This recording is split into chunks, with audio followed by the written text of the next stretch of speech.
Today, I am going to present Ravi Teja's movie, Mass Jathara. The story is fantastic and packed with action. So, without further ado, let's jump right into today's movie explanation. If you haven't subscribed to our channel yet, please do so now. The story begins with a police officer named Rajaram. He receives information that a young man named Siddharth has been kidnapped by an MP's son. When Rajaram raids their hideout, he finds the minister's son casually hanging out with his friends. Rajaram confronts them about the situation, but just then he notices a horrifying sight. They have killed Siddharth and left his body hanging. It turns out that Siddharth was in love with the minister's daughter. When her brother found out, he killed him. Rajaram is completely shocked by this. Immediately, Commissioner Bhaskar calls and warns him, saying, "He is the minister's son. Nothing must happen to him, so frame this death as a suicide." Following orders, Rajaram writes a fake suicide note, stuffs it into the victim's pocket, and dumps the body on the railway tracks. When he reports this to the commissioner is stunned. He says, "You've made a huge mistake by leaving the body on the tracks. The railway SI in that area is terrifying. Since the body was found on the tracks, the case falls under his jurisdiction, and he won't accept it as a suicide that easily." And that is exactly what happens. The news reaches railway SI Luxman, played by Ravi Teja. Upon seeing the body, he immediately senses foul play. Meanwhile, Rajaram pressures him to declare it a suicide and sign the file. However, when Luxman reads the suicide note, he realizes it's a fake. Siddharth was an MBA student, yet the note was poorly written with grammatical errors. Although Luxman realizes the minister's son and his gang are responsible, he remains quiet at the scene. However, the very next morning, he storms into the minister's son's hideout. He uses the excuse that railway property had been stolen and claims he is there to conduct a search. The minister's son arrogantly replies, "We run a business worth crores. Why would we commit petty theft?" Seeing his arrogance, Luxman starts thrashing them mercilessly. In reality, he is venting his rage over the murder. Luxman beats the MP's son so badly that he lands in the hospital. Essentially, Luxman beats him up and then admits him to the hospital himself. Hearing the news, the minister rushes to the hospital, roaring, "I will not spare the man who dared to lay a hand on my son." Luxman looks him straight in the eye and declares, "I am the one who beat your son, and I hit him so hard that he will never stand up again, because I've broken his spine." After delivering this threat to the minister, Luxman walks away. Next, we see Luxman going to see a prospective bride with his grandfather. Since his parents died long ago, his grandfather, Hanuman Very, raised him. They visit the girl's house, and Luxman falls for her, Swati, at first sight.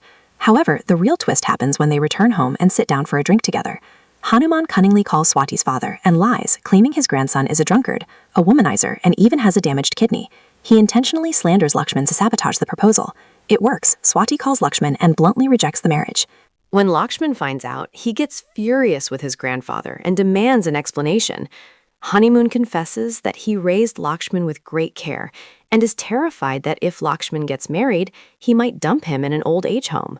Luxman assures his grandfather that he would never do such a thing, but the damage is done.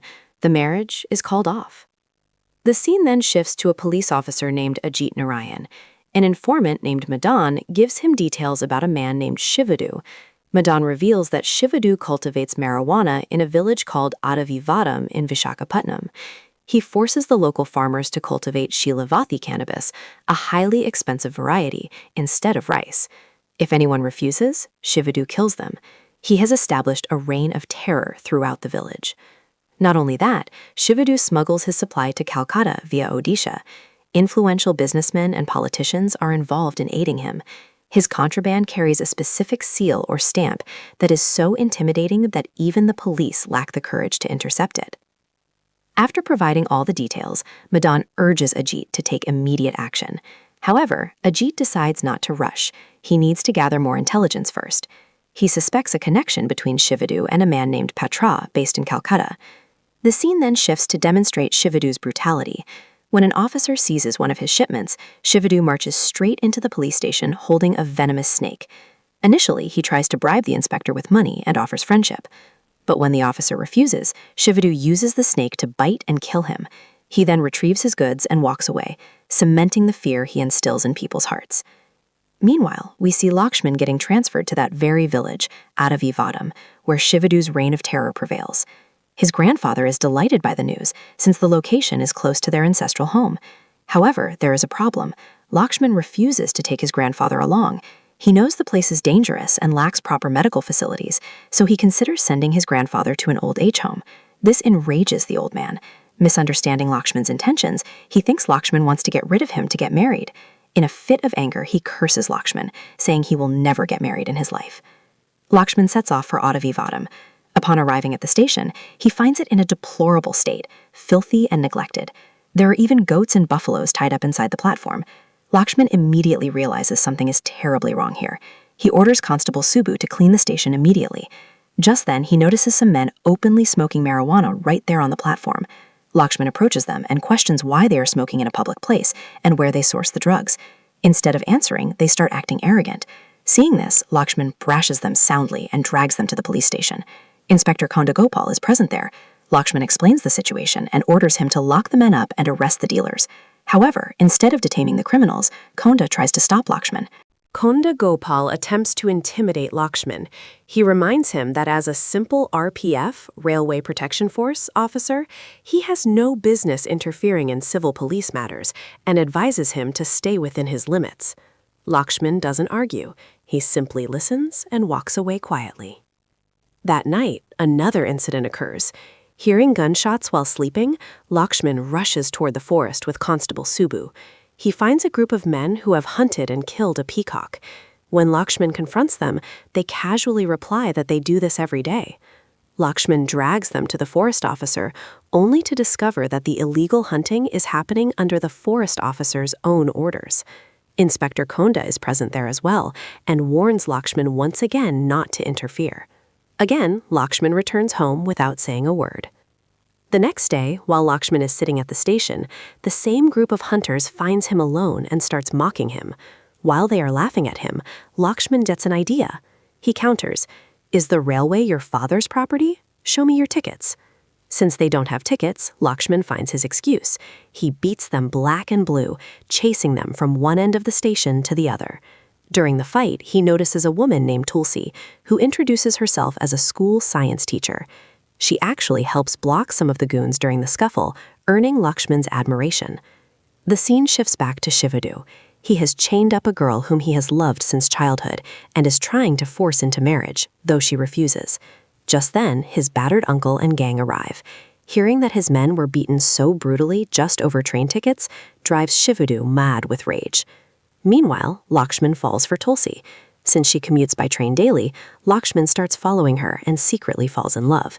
Back at the villain's camp, Shivadu receives a tip that there is a police informant hiding within his gang. It becomes clear that the mole is Madan. To save his life, Madan starts running. He calls Officer Ajit, who instructs him not to go to the police station, but to run to the railway station instead, saying, "There is someone there who can save you." Madan sprints to the railway station, where Luxman is already present. As Shivadu's goons attack Madan, Luxman steps in, thrashing the goons and saving him. Just then, S.I. Konda arrives. Seizing the opportunity, Luxman confronts Konda and finally gives him a piece of his mind. News arrives that Luxman's grandfather, Hanuman Veri, has escaped the old age home and is on his way to join him. While on the train, Hanuman spots a young boy selling marijuana. When questioned, the boy revealed that his older sister sent him to sell it. Curious, Hanuman approaches the sister, only to be shocked by her identity. She is none other than Tulsi. It turns out Tulsi had lied to Luxman about being a teacher. In reality, she runs a marijuana business with her father and brother. Hanuman scolds her for involving a child, but Tulsi argues back fiercely. Later, Hanuman arrives at the station. Although Luxman is initially annoyed to see him, his grandfather promises to leave in 2 or 3 days. Luxman then excitedly tells his grandfather that he has found a wonderful girl he likes, referring to Tulsi. However, Hanuman already knows the dark truth about her. Hanuman warns Luxman, "Do not trust the women here, and definitely do not get married. I saw a girl selling drugs with my own eyes." Unknowingly, Hanuman was describing the very girl Luxman had fallen for. Just then, Shivadu arrives at the scene. He arrogantly reveals that he has already killed Madan, the man Luxman tried to save. He then threatens Luxman, vowing to sacrifice him during the upcoming Jatra festival. Although Luxman is furious as Shivadu walks away, he holds back for the moment. The next day, Luxman enthusiastically takes his grandfather to the station to introduce him to Tulsi, singing her praises along the way. However, when Tulsi arrives with her father, Hanuman is stunned. They are the same people he saw selling marijuana. In an instant, Tulsi's true identity as a drug dealer is exposed. Luxman is left wide-eyed in shock, while Tulsi flees the scene in shame. A few days later, it is S.I. Khanda's son's birthday. The boy goes out to party with friends, but tragically dies in a bike accident after overdosing on marijuana. Hearing this, Luxman lashes out at S.I. Khanda, saying, "Your son is dead because of you. If you hadn't permitted the sale of drugs here, he would still be alive today." Filled with remorse, Khanda decides he will no longer allow Shivadu to sell drugs. The next morning, as Shivadu is loading a truck bound for Kolkata, Khanda intervenes and seizes the entire shipment. Shivadu is furious. While he stays quiet during the day, that night he sends his goons to abduct Khanda. They brutally murder him in the forest and leave his body hanging. Khanda's weeping wife laments, "Choosing the path of honesty became his undoing." This atrocity makes Lakshman's blood boil, and he begins plotting his revenge. Meanwhile, Shivadu travels to Kolkata and orders his men to steal the seized contraband back from the police station. His men retrieve the goods and head toward Kolkata via a mountain road. However, heavy rains cause a landslide, blocking their path. Left with no choice, they decide to load the goods onto a freight train instead. As planned, they load the stash onto a freight train, but the moment it reaches Adavaviram station, Lakshman stops the train. Since the goods are now on railway property, Luxman goes into full action mode. He mercilessly beats the goons and the villagers helping them, seizing the contraband back into his custody. Shivadu tries to bribe him with money, but Lakshman couldn't care less. Desperate, Shivadu calls the SP for help. The SP reassures him, saying, "Don't worry, goods seized by the railway are eventually handed over to the police." To retrieve the goods, the SP sends S.I. Rajaram, who has recently been transferred to the area. We recognize him as the same Rajaram from the beginning of the story in Warangal. When Rajaram learns that Lakshman is the one holding the goods, he realizes he is walking into big trouble. Rajaram realizes that this situation spells trouble. He confronts Luxman and advises him, "Just sign the file and return the seized goods." But Luxman flatly denies possessing them, claiming, "I haven't seized any goods at all." Rajaram conducts a search, but finds nothing. In reality, Luxman had cleverly hidden the contraband elsewhere. Defeated, Rajaram tells Shivadu, "Give up hope on the goods. This officer is extremely stubborn. He won't give in easily." Meanwhile, Luxman decides not to burn the marijuana. He knows that destroying the stock will only prompt them to cultivate more. Instead, he wants to uproot the entire syndicate and catch the big fish behind it. Just then, a crowd of villagers, including Tulsi, gathers outside the station. Tulsi pleads, "Tell us where you hid the goods. Selling that is our only livelihood. We have no other way to survive." Ignoring their pleas, Luxman simply walks away. Shivadu himself then storms into the station, demanding his goods. When Luxman denies knowledge again, an enraged Shivadu accidentally confesses, admitting he loaded the goods onto the train. That's all Luxman needed to hear. He immediately arrests Shivadu for smuggling on the railway and locks him up. However, the SP arrives shortly after and orders Shivadu's release. Despite Luxman's protests that the accused confessed, the SP uses his authority to free him. Once out, Shivadu suspects Luxman moved the goods to the forest at night. He asks the forest officer to check for truck movements. Meanwhile, Tulsi hatches a plan to find the goods. She invites Luxman to dinner and spikes his food to make him talk. In his drugged state, Luxman mumbles that the goods are in an old train bogie. However, when Shivadu's men check the spot, they find nothing.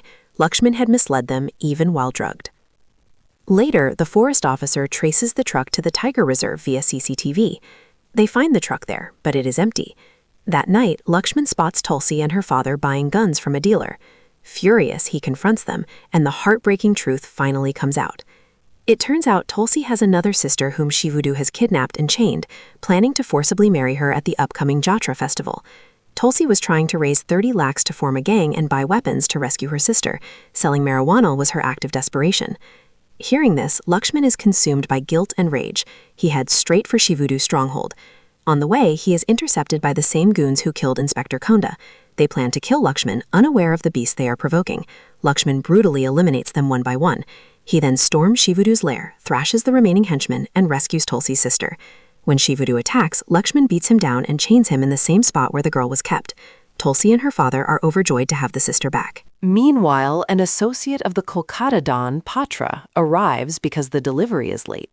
After failing to bribe Luxman, the associate inspects the empty truck found in the forest and spots a crucial clue: black soil on the tires.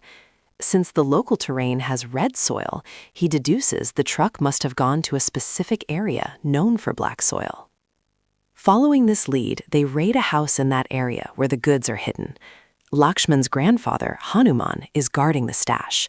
Revealing himself as a retired army officer, he fearlessly engages the goons with a gun. He fights like a hero, but tragically, Patra arrives and attacks him from behind, killing him. The gang then steals the goods and escapes. When Luxman arrives and finds his grandfather dead, he stands there frozen, overwhelmed by grief. His eyes, however, burn with nothing but the fire of revenge. The day of the Jatra, the day of the ritual sacrifice that everyone was waiting for, finally arrives. We see Luxman bound and hung up, having been brutally beaten. Patra and Shivudu mock him as they prepare to offer him as a human sacrifice. Suddenly, gathering every ounce of strength in his body, Luxman snaps the chains and pounces on them. Although the entire gang tries to attack him at once, Luxman fights back, single-handedly thrashing everyone mercilessly. Then, right before their eyes, he sets the massive pile of marijuana and drugs on fire. Watching his entire fortune turn to ash in seconds, Shivudu is devastated, as if his whole world has collapsed. Luxman first kills Patra, and finally, grabbing a sword, he beheads Shivudu, severing his head from his body. Thus, Shivudu's empire of sin comes to a bloody end. In the final scenes of the movie, we see that Shivudu's surviving relatives have been reduced to beggars at the railway station by Luxman, forced to beg for their survival. Luxman then marries Tulsi and leaves the place with her, and with that, the story of this fantastic movie comes to a close. If you enjoyed this video, please like and share it, and if you are new to our channel, don't forget to subscribe. Thank you.